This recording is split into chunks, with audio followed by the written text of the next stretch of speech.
Endelea kutazama Capuchin TV, kitambulisho Katoliki.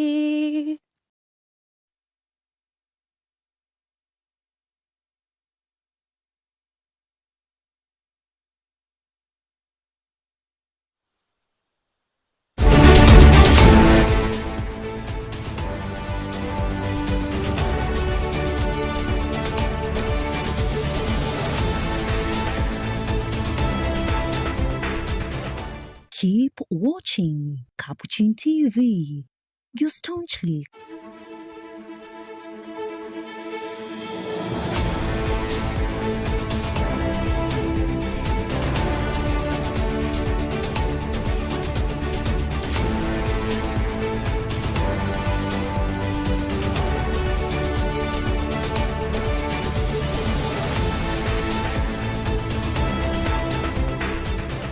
Keep watching Capuchin TV, your staunchly Catholic identity channel. Hello and welcome to today's Catholic Focus News Bulletin. I'm Susan Bulemi and our sign language interpreter is Eric Maluki. We begin our stories today from the church, whereby the Catholic Church has challenged bishops across Eastern Africa to strengthen evangelization by integrating faith, charity and human development while placing young people at the center of the church's mission. Speaking in an interview with Capuchin TV during the 21st AMESEA Plenary Assembly here in Nairobi, Cardinal Michael called on the church to confront the challenges affecting society through practical pastoral action. Our reporter sister Esther Moturi has the details. The church's mission cannot be divided into preaching, charity, and development. That was the message from Cardinal Michael Cheney as he addressed bishops attending the 21st AMESEA Plenary Assembly. The Cardinal said evangelization, acts of charity, and promoting human dignity are inseparable because they reflect Christ's mission. He urged all local churches to move beyond treating them as separate departments and instead ensure that every pastoral program responds to both the spiritual and social needs of the community. Our mission comes from Christ. In the Gospel of Mark, he says, "Go and bring the gospel to all creation, all creation." So we bring the gospel of Christ comes to our hearts, but it also has to come to our society.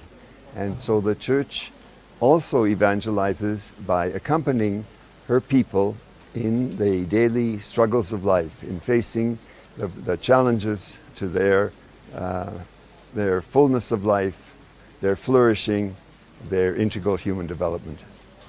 Addressing the challenges facing the AMESEA region, Cardinal Cheney identified conflict and insecurity, poverty and inequality, as well as environmental degradation as some of the greatest barriers preventing people from living life in abundance. He said these issues undermine human dignity and demand a united response from both the church and society. Many of them are very well known: poverty, unemployment, sickness and illness, insecurity, drugs, violence, and so on. But we don't like to make just a general list. We like to hear what are the real problems here and now. With this year's AMESEA plenary focusing on young people, the Cardinal challenged the church to move beyond consultation and actively entrust youth with leadership responsibilities. He said young people should not merely be recipients of pastoral programs, but active partners in shaping the church and society. On the church's prophetic role, Cardinal Cheney said speaking against corruption, injustice, and poor governance is part of the gospel mission and should never be viewed as partisan politics. He encouraged bishops to remain rooted in dialogue while courageously defending truth, justice, and human dignity. Well, it starts exactly with the listening. And the listening is what is going on at this very important conference. And then again, it depends on the issue. So, for example, if the issue that the young people want to face in a particular parish, a particular diocese, a particular area of the country, so if the issue, for example, is youth unemployment, then that becomes the question. How can those young people find ways of either getting jobs or creating new jobs, and how can the church then go with them in this? But we want it to be concrete. We don't want to just talk about unemployment. We want to see how can we really find answers to these questions, and especially to find the way forward. How can we go forward together as a church, as God's people, in facing these challenges? We do not sit back and say, oh, what a problem, isn't it too bad? No, we take hold of the problem and we do our best to walk forward. Church leaders say the discussion at the 21st AMESEA Plenary Assembly are expected to shape pastoral priorities across Eastern Africa, with renewed emphasis on youth participation, justice, and integral human development. Reporting live from Catholic University of Eastern Africa for Catholic Focus Capuchin TV, my name is Sister Esther Moturi. Away from that, let's now focus on matters concerning education. The government has launched a nationwide campaign to boost enrollment in technical and vocational education and training institutions, rather known as TVETs, targeting 2 million trainees by the end of the year. The initiative aims to equip more young people with practical skills for employment. Here's Tracy Chebet with more. Speaking at Bungoma North TVET Institute in Tongaren constituency, an official from the State Department for TVET, Joy Konge, called for stronger strategy to achieve the enrollment target and urge young people to embrace technical and vocational training. These directives come from His Excellency the President of the Republic of Kenya, Dr. William Samoei Ruto, in an endeavor to have 2 million youths by the end of this year joining the TVETs across the country. So we have planned this meeting at Bungoma North Technical and Vocational College to have a 2 days mobilization with the staff from the Ministry of Education from all over the country to support the Ngao team to mobilize the young people who are out there, who are not in education, employment or training, to come and get skills here. We have colleges that are coming to do training also with this college.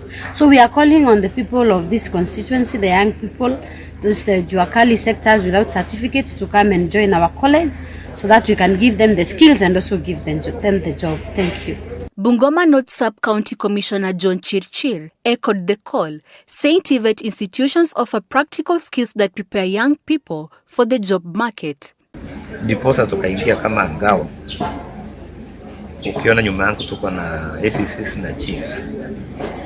Tunataka kufanya hiyo kazi pamoja kuhakikisha kwamba tumewatoa wale vijana ambao wako mashinani na waliamua pengine ni waliamua tu hawana hope, hawakuweza kuingia university, lakini hii TVET ndio itawasaidia kwa sababu watapata skills ya kufanya. Saizi tuko na hii nyumba affordable housing, bado wanahitaji mafundi, wanahitaji vijana wakuwe pale. Tunapoongea na kwa vijana tunawaambia kwamba you still have your life in front of you.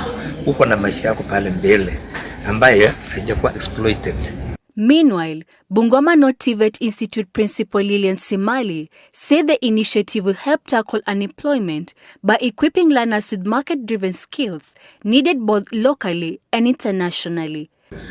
Of recent tumeona vijana wengi wakipotelea kwa ulevi, wakipotelea kwa mihadarati, wengine wamejiunga na vikundi vibaya ambavyo hata wanapiga watu barabarani, na vijana hawa tukiwasaidia vizuri wanaweza kuwa watu wa muhimu katika jamii, wakaweza kujisaidia, kusaidia society, na pia kuhakikisha kwamba kuna amani nje, wakaweza kukuja. Na sio vijana peke yake, hata kama pia wewe uko pale, uko hata kwa ndoa, wewe ni mzee na bado unataka skills, tunaomba ukaweze kukuja. Reporting for Catholic Focus, I'm Tracy Chebet. And now let's focus on the agriculture sector here in the country. The national government is stepping up efforts to revive Kenya's coffee industry with an ambitious plan to triple production by the year 2030. Cooperatives and MSME Development Cabinet Secretary Wycliffe Oparanya says the strategy is expected to boost farmers' incomes and strengthen the country's coffee value chain. Our reporter Stella Modhoni has the full report.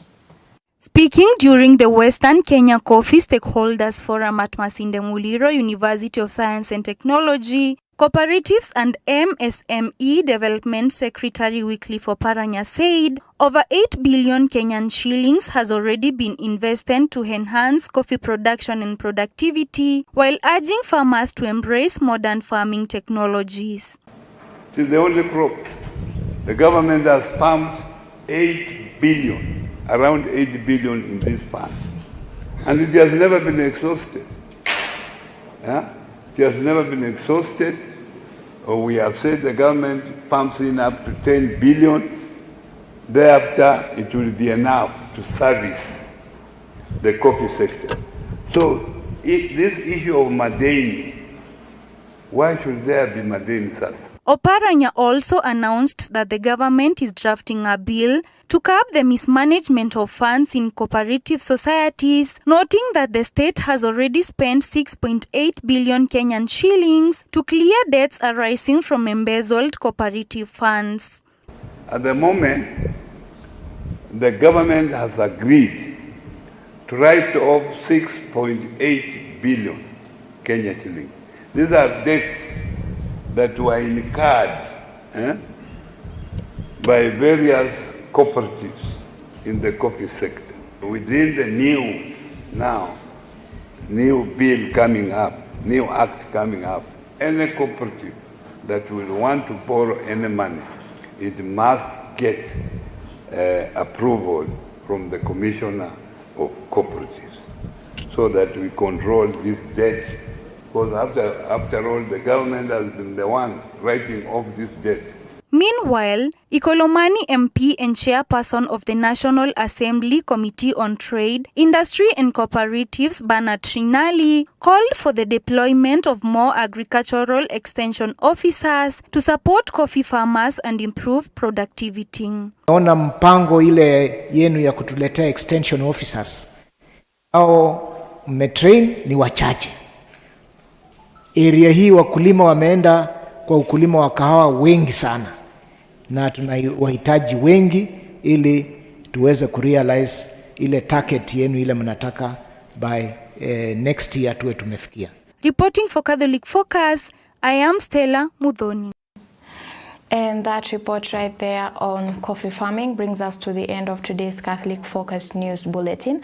I'm Susan Bulemi, and our sign language interpreter has been Eric Maluki. Great appreciation to the entire production team for ensuring this bulletin has been a success. Until next time, stay safe, be blessed, and remember to always keep it Capuchin TV.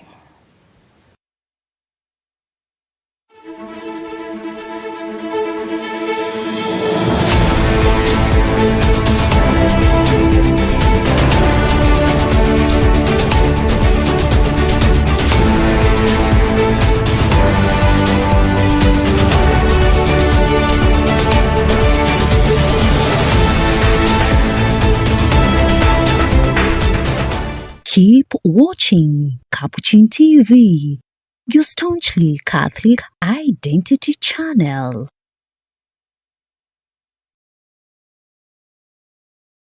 You are watching Capuchin TV. For any complaints, comments, or compliments on our programming, you can either write to us on info@capuchintv.co.ke or you can call us directly on 0717 424 866. Your complaint shall be addressed within 7 days. Remember to keep a copy of your communication with us. Keep watching Capuchin TV, your Catholic identity.